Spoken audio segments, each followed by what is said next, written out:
Hello dear students, very welcome to IFS. So guys, हर साल बहुत सारे स्टूडेंट्स सीएसआर नेट की जो एग्जाम है उसके लिए अपेयर्ड होते हैं, वो एग्जाम देते हैं। बहुत सारे स्टूडेंट्स उसके बाद क्वालिफाई भी हो जाते हैं। लेकिन स्टूडेंट्स को इस एग्जाम की जो एलिजिबिलिटी क्राइटेरिया है, उस एलिजिबिलिटी क्राइटेरिया के बारे में इंफॉर्मेशन नहीं होती। और इसी वजह से कुछ स्टूडेंट्स ऐसे भी होते हैं जिनको मतलब जो अप्लाई कर भी सकते हैं लेकिन उनको उसके बारे में आइडिया भी नहीं होती। तो आज के सेशन में मैं आप सभी स्टूडेंट्स को सीएसआर नेट की जो एलिजिबिलिटी क्राइटेरिया है उसको हमारी जो ऑफिशियल वेबसाइट है उस ऑफिशियल वेबसाइट का दर्शन करके वहीं से आप सभी को दिखा के बताने वाला हूं कि कौन कौन से स्टूडेंट्स इस एग्जाम को दे सकते हैं। क्या ग्रेजुएशन वाले स्टूडेंट्स इस एग्जाम को दे सकते हैं, क्या क्या पोस्ट ग्रेजुएशन में जो अपियर है वो स्टूडेंट्स इस एग्जाम को दे सकते हैं, क्या एमएससी कंप्लीट होने वाले जो स्टूडेंट्स हैं उनके एटलीस्ट कितने मार्क्स चाहिए।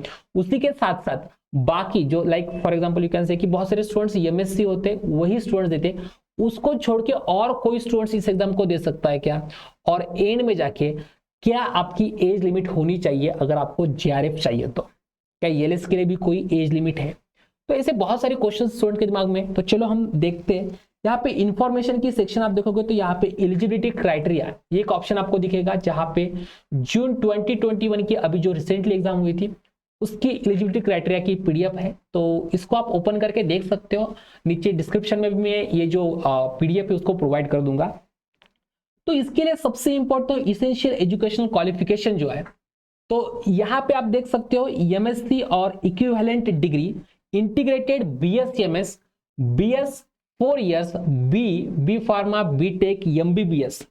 ठीक है, मतलब ऐसा बिल्कुल नेसेसरी नहीं है कि बस एमएससी के स्टूडेंट्स ही इस एग्जाम को दे सकते हैं। अगर किसी स्टूडेंट ने एमबीबीएस किया है और उसको मतलब रिस्पेक्टिव कैटेगरी से जो परसेंटेज मैं आगे बताऊंगा उतने हैं तो वो स्टूडेंट्स भी इस एग्जाम के लिए एलिजिबल है। ठीक है, तो अगर आप जनरल कैटेगरी से हो, ईडब्ल्यूएस से हो या फिर ओबीसी से हो तो आपको मिनिमम 55% मार्क्स चाहिए। और अगर आप एससी एसटी या फिर पीडब्ल्यूडी से हो तो आपको मिनिमम 50% मार्क्स चाहिए, एग्रीगेट मार्क्स आपके पूरे। जैसे कि आपने फॉर एग्जांपल एमएससी कंप्लीट की है तो आपको पोस्ट ग्रेजुएशन में दोनों ईयर को मिला के मिनिमम 55% मार्क्स अगर आपके होते हैं तो आप जनरल कैटेगरी, ओबीसी या फिर ईडब्ल्यूएस से आप एग्जाम फॉर्म फिलअप कर सकते हो। ओके, उसी के साथ साथ जो स्टूडेंट्स जैसे कि फॉर एग्जांपल मान के चलिए कि आप एमएससी फर्स्ट ईयर में ही है तो क्या आप इस एग्जाम को दे सकते हैं? यस, ऑफ कोर्स आप इस एग्जाम को दे सकते हैं। उन्होंने नीचे एक इंफॉर्मेशन भी दी उसके रिगार्डिंग कि कैंडिडेट्स एनरोल फॉर एमएससी और हैविंग कंप्लीटेड 10+2+3 मतलब आपका एचएससी, एसएससी एंड ग्रेजुएशन ये तीनों आपने कंप्लीट किया है और आप एमएससी में पढ़ रहे हो अभी, तो आप भी इस एग्जाम के लिए अप्लाई कर सकते हो। एंड इसमें आप जब एग्जाम फॉर्म फिलअप करोगे तो उसमें एक सेक्शन रहता है रिजल्ट अवेटेड, उसमें आपको क्लिक करना होगा कि आपका रिजल्ट अभी तक आया नहीं है। ठीक है, on the condition that they complete the qualifying degree with requisite percentage of marks with the valid period of 2 years to avail the fellowship. मतलब आप जब ये कंप्लीट कर दोगे उसके बाद फिर आप पीएचडी के लिए भी अप्लाई कर सकते हो और उसके बाद फिर आपकी पीएचडी लगने के बाद आप जेआरएफ ले सकते हो। ठीक है, ओके। तो ये जो कैंडिडेट थी उनको एक फॉर्म भी लेना पड़ता है अपने हेड ऑफ डिपार्टमेंट से जिस इंस्टीट्यूट में वो पढ़ रहे हैं, जिसको आपको वहां पे अपलोड करना पड़ेगा।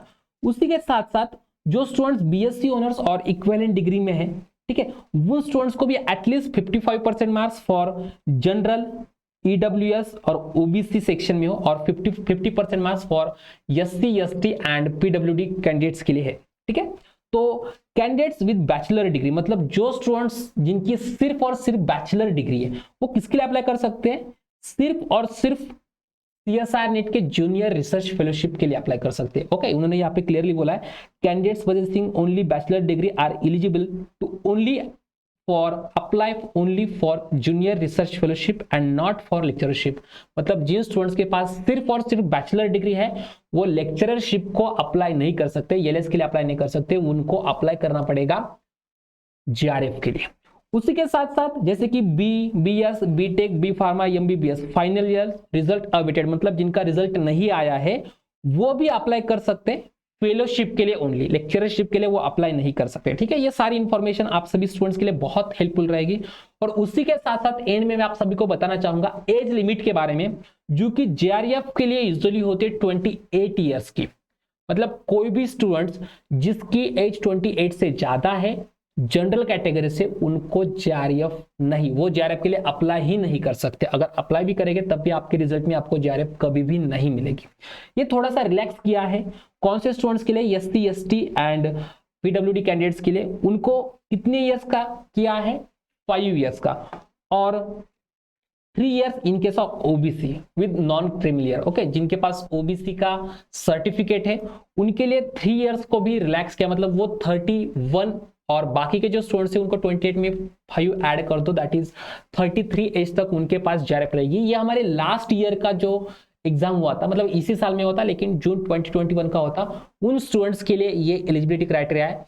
उसी के साथ साथ लेक्चरशिप, अगर आप लेक्चरशिप के लिए आप अप्लाई करना चाहते हो तो आपके पास कोई भी अपर एज लिमिट नहीं, मतलब कोई स्टूडेंट जिसकी एज 50 साल है, 40 साल है, 30 साल है, 35 साल है, कितनी भी आपकी एज हो, आप लेक्चरशिप के लिए अप्लाई कर सकते हो, प्रोवाइडेड दैट जो उन्होंने यहाँ पे इसेंशियल एजुकेशन क्वालिफिकेशंस डाले हैं आपको उसको क्वालिफाई करना पड़ेगा, उतना कंप्लीट करना ही पड़ेगा।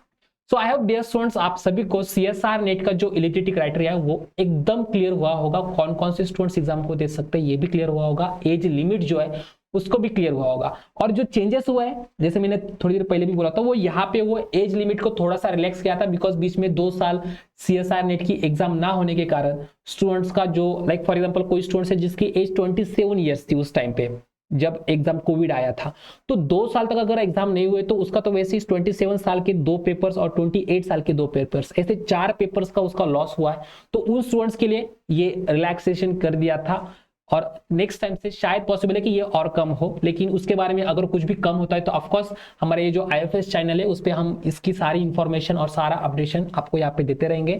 तो इसलिए आप जल्दी से जल्दी हमारा ये जो चैनल है उसको सब्सक्राइब कर दीजिए, बेल आइकन को दबा दीजिए, लाइक्स कीजिए इस वीडियो को और अपने फ्रेंड्स के साथ भी इसको शेयर कर दीजिए। सो ऐसे वीडियो के लिए आपको कुछ भी सीएसआर नेट को लेकर या फिर किसी भी एग्जाम को लेकर इंफॉर्मेशन चाहिए हो तो आप नीचे कमेंट बॉक्स में कमेंट कर दीजिए, हम जरूर ही उस जो टॉपिक है उसके ऊपर वीडियो बना देंगे। So thank you so much dear students and happy learning.